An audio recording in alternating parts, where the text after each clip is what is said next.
stuff, just stay at Dr. Vaughn and Glenn. It says upcoming events, so there you are. No, he's not live. That's him again. But he needs to know if he's live. There you go. I'm live. Hey everybody, this is Dr. Glenn, and after a little bit of technical difficulty, go ahead and pull my door too, would you there? Thanks. Okay, thanks for joining us. Sorry about being late here. Like I said, we had a little technical difficulty.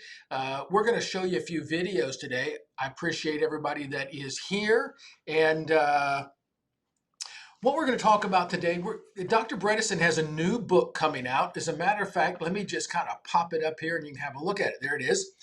First Survivors of Alzheimer's. Now, quite often I am asked by people who are interested in our program if there are testimonials or if there are people that they can talk to. Well, this is not like a hip replacement or something like that. What happens is when people have cognitive issues, whether they're Alzheimer's or another form of dementia, that becomes rather personal. And the people who have that problem and they've been working through it, they often feel very vulnerable.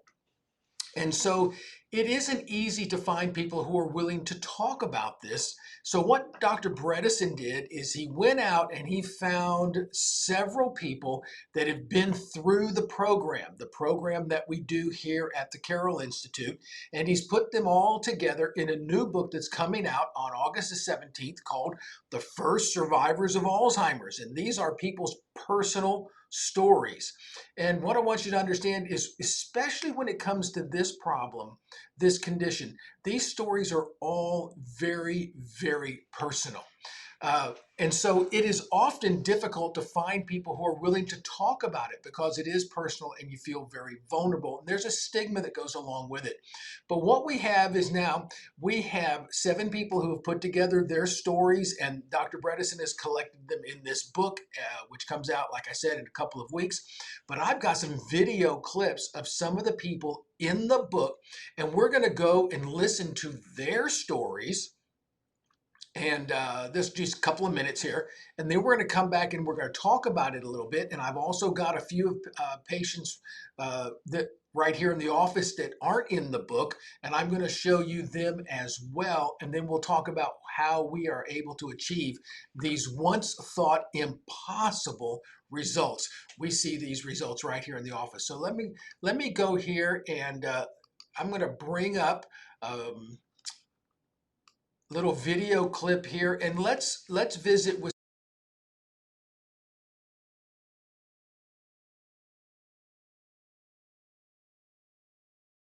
I couldn't tell, some people apart who I think most people can.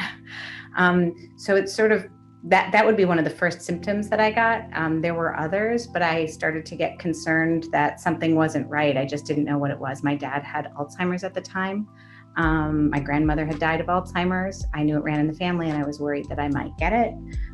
So yes, I was on high alert, but I didn't think that I was actually having symptoms. I knew beyond a shadow of doubt I had the early stages of Alzheimer's.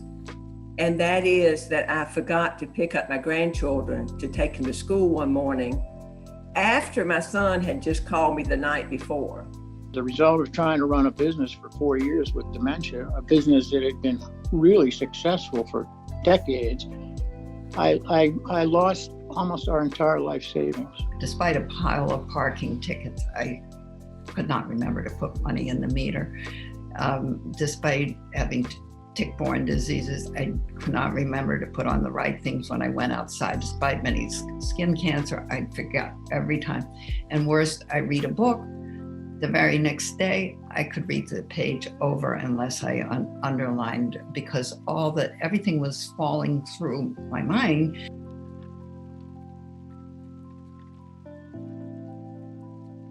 I dove in with my full heart, with hope that it might stave it off. And if I could stave off what my dad went through, even by a few years, I knew it would be worth it. So that was sort of my mindset going in. And then as I started to improve, I just started to jump up and down. And I wanted to scream it out because there must be others like me out there. When I have a Pilates or a lunch scheduled with a friend, I remember it. When I go from one end of the house to the other to find something, I get there and I remember what I went for. And most of all, I know I'm very reliable in picking up my granddaughter and on time. It works and it has no side effects, and each thing is good for your overall health. Research was my answer. And the national trial didn't work, but then Dr. Bredesen's research worked for me and continues to work for me. Things like recognizing faces was one of the first symptoms to improve. I, for the first time at about the 5-month mark of being on the protocol, could recognize people that I had been exercising with in a class every day. So there you go. Those are some testimonies from people who have been through the program that we do here at the Carroll Institute. And what I'd like to also do is let me show you one that I really, really love. And I use this even when I do my live talks. By the way, we're doing a talk tomorrow right here in downtown Sarasota. If you are interested, we're doing a talk here at the office at 1 o'clock, and we will be talking about all of the things that cause or drive Alzheimer's. We've discovered 36 different things that can cause or drive Alzheimer's disease. We call them the roof with 36 holes. And we've developed new special lab tests for identifying what those things are. And we have developed protocols for fixing and reversing all of those different things that can cause Alzheimer's. Now, the interesting thing is that when somebody has cognitive decline, including Alzheimer's, it's most common to see them have at least 10 or more of those things going on. So what we do is we run special lab tests. We identify what is going on, and then we prioritize the order in which we're going to fix them. And we're going to come back to that in just a minute, where we talk about the 7 categories of things that we deal with. But what I'd like to show you right here, and I'm going to make this just a little bigger, probably cut off my head a little bit. I'll move over to the side. There we go. Okay, so I'll make this a little bigger. Now this patient here, she came to us, you can see there, June the 11th, 2019. And when she came in, we ran this test. And we run this test on all of the people that come into our office. And it helps us to get a baseline of where we're starting from so that we can measure our progress. Now, you can see, I want you to look right here at the neurocognition index. I don't know if you can see my little hand moving there or not, but I'm circling that. It says percentile 4. Well, what that means is that this patient, she was at the 4th percentile on this day. As a matter of fact, her daughter brought her in to see us, and she had just been given a stage 4 Alzheimer's diagnosis the month before. And you can see that all of those things under percentile, except for the 18, the 25, and the 30, everything's in single digits. Now, what the 4th percentile means, it means that 96% of the people her age, not the general population, but 96% of the people her age were doing better than she was. That is not good. So we put this patient on a program utilizing all of the testing and stuff that we do now and all of that. And what I want you to see, you can see that in the second one, that was March the 3rd, 2020. You know, that was the week before we closed down for coronavirus last year, if y'all all remember that. And you can see she's gone from the 4th percentile to the 50th percentile. That means she is right in the middle. Her brain is working great. You can see she doesn't have any scores in the orange or in the red, and that she no longer has an Alzheimer's diagnosis. That's one patient, and this is what we love to see, and we see it often. Now let me show you something else. I just love this little clip. I'm going to show you another little clip. This is what I call 10 seconds with Twyla. And Twyla is a patient of ours.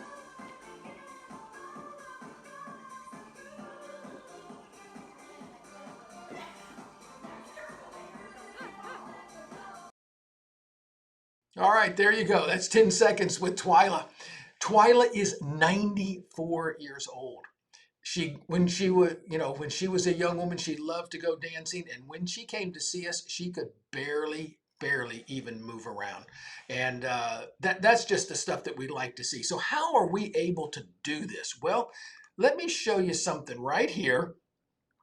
I'm going to make this a little bigger as well. There we go. Let's get that right there where you can see it good. So when we identify all of the different things that are going on in a patient, we look at all of we find out what all the drivers are, whether it's blood sugar regulation, whether it's inflammation. Sometimes it's what we call neurotoxicity, could be caused from a heavy metal like mercury or lead or some nasty thing like that. Aluminum, maybe when your mom switched from cast iron to aluminum back in the 60s. That happened to most of us. uh, all of these different things, some of them are hormonal, some can be even trauma and stuff like that.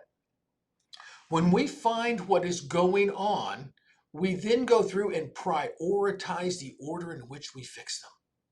And we do that by using this little graph right here, this little chart. What it shows us is all of the different things that come into play in fixing your health. Now, the wonderful thing about fixing someone's brain is that when you fix the brain, you end up fixing everything.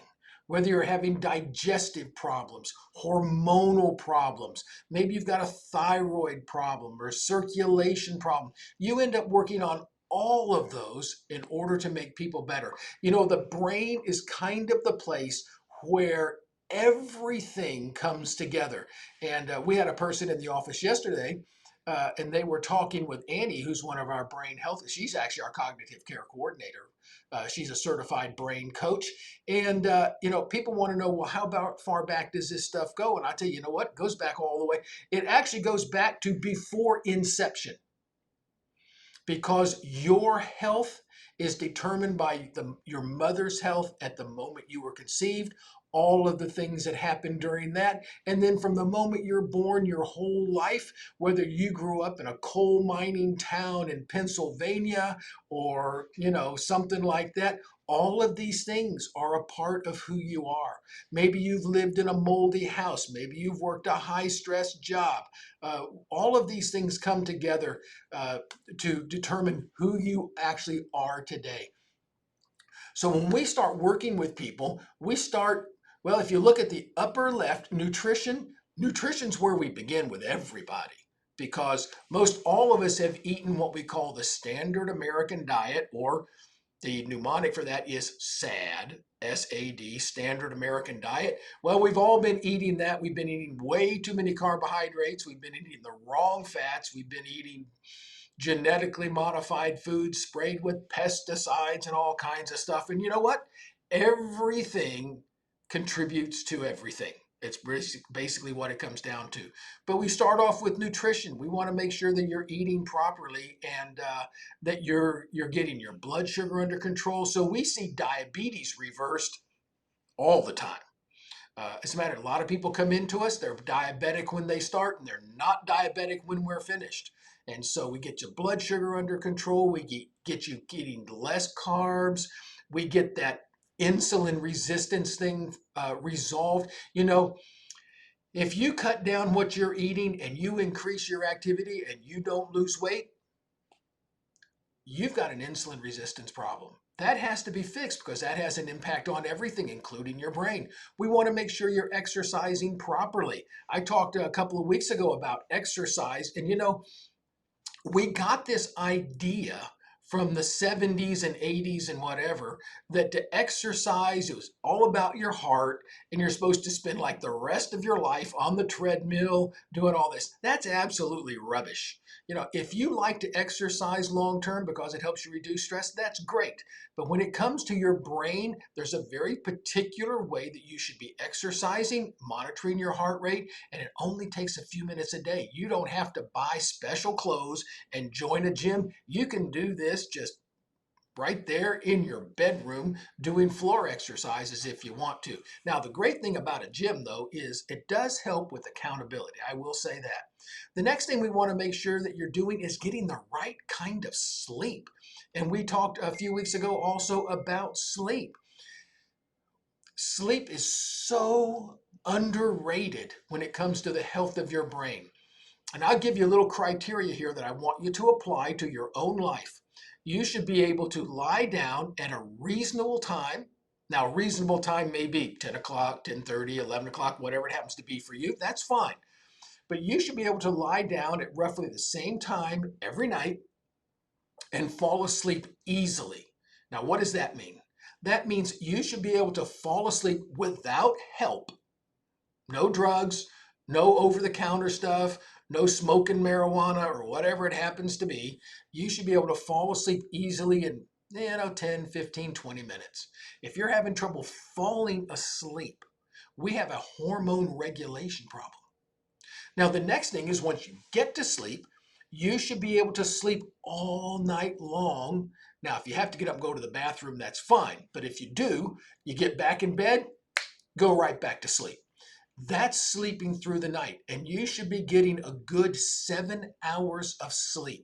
Your body needs that. It needs that to create memories. You know, you go from short-term memory, which is right here in the front of your brain called working memory, and you go that gets turned into longer term memory while you're sleeping. That's so important. The other thing that happens while you're sleeping is something called autophagy. That's a weird word, but what autophagy is, it is when your little garbage collector cells go around and clean up the mess from the day's activity. You know, as your body's working and stuff like that, you create waste byproducts. It's kind of like when your car runs, you have exhaust and you have to have an exhaust system to get it safely out. Well, that happens while you're sleeping. So you need to be getting good sleep. We look at stress. Now, I will tell you this.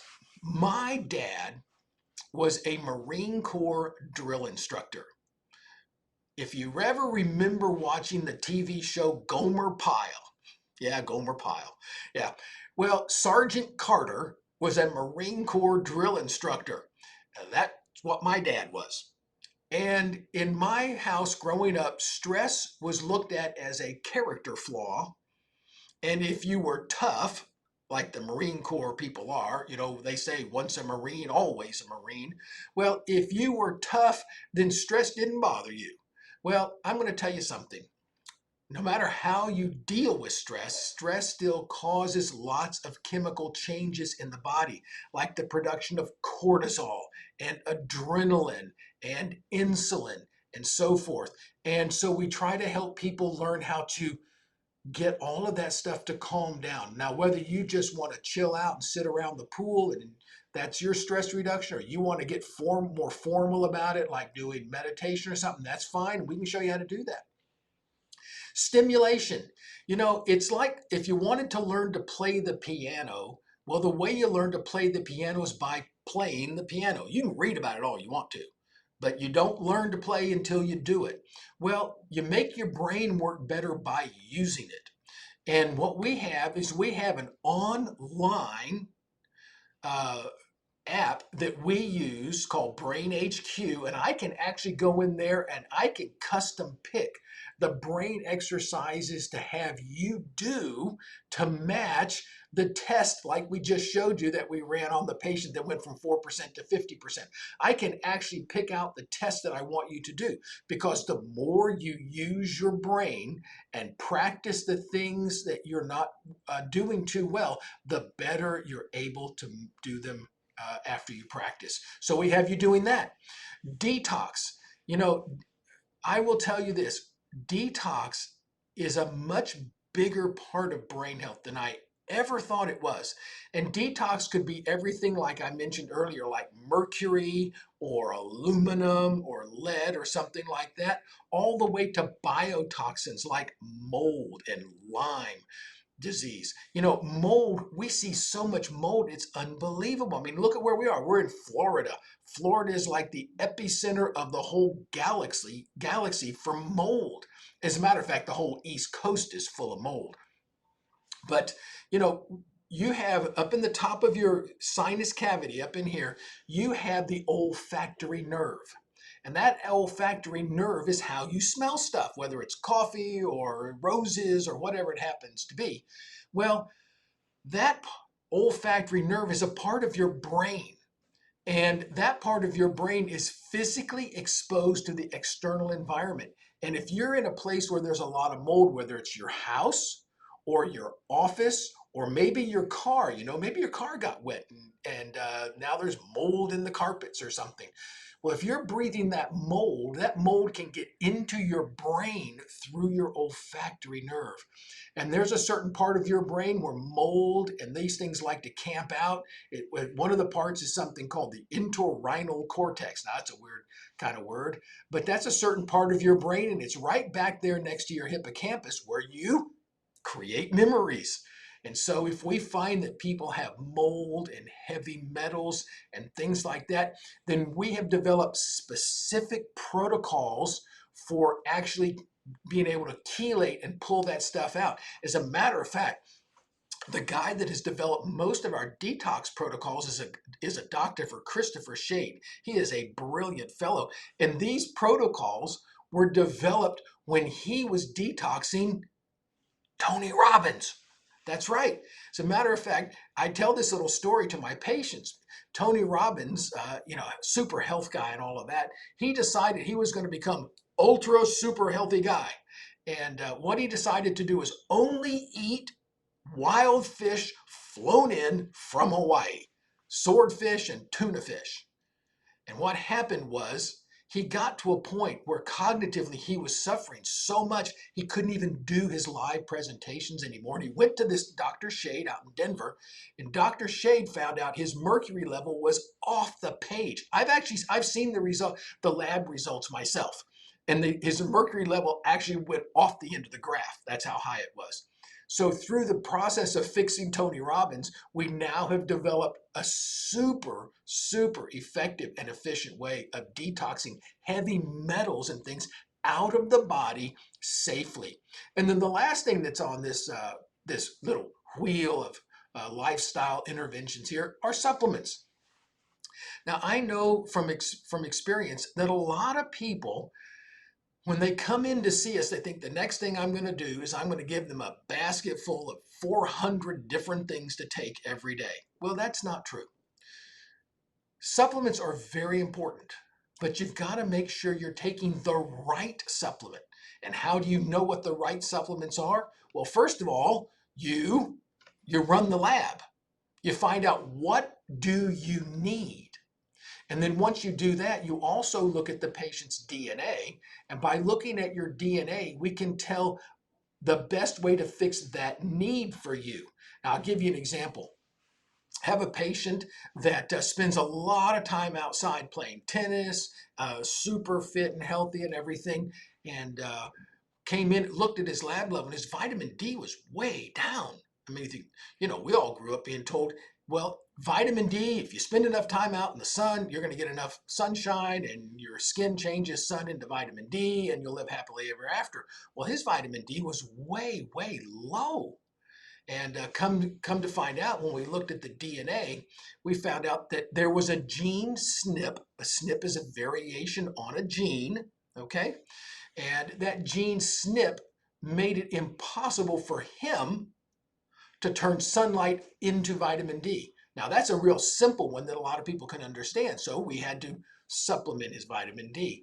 But we can look at all of the pathways involved in your brain, and we can know exactly which supplement you need and which supplements you don't need. You know, there's some real popular brain supplements that you see advertised on television. And I won't mention their names here because I don't want to get a phone call from somebody. But I always have people asking me, like during one of my talks or something, well, should I be taking XYZ, whatever it happens to be? And I say, you know what? you need to take what you need.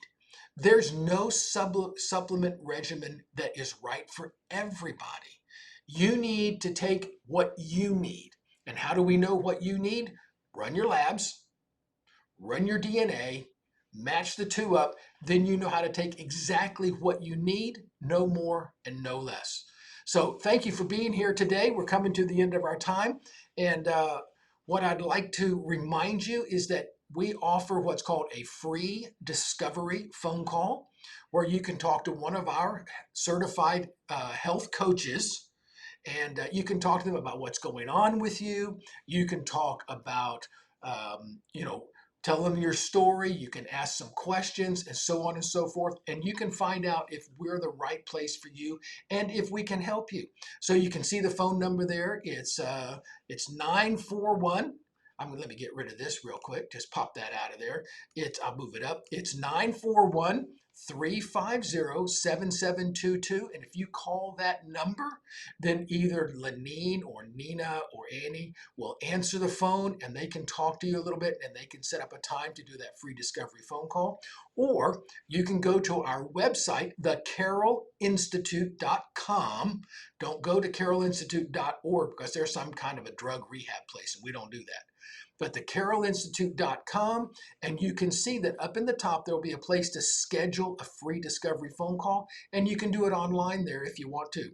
So I hope that this has been helpful for you. I hope you have a great day and a great rest of the week, and I'll see you next Tuesday. Bye.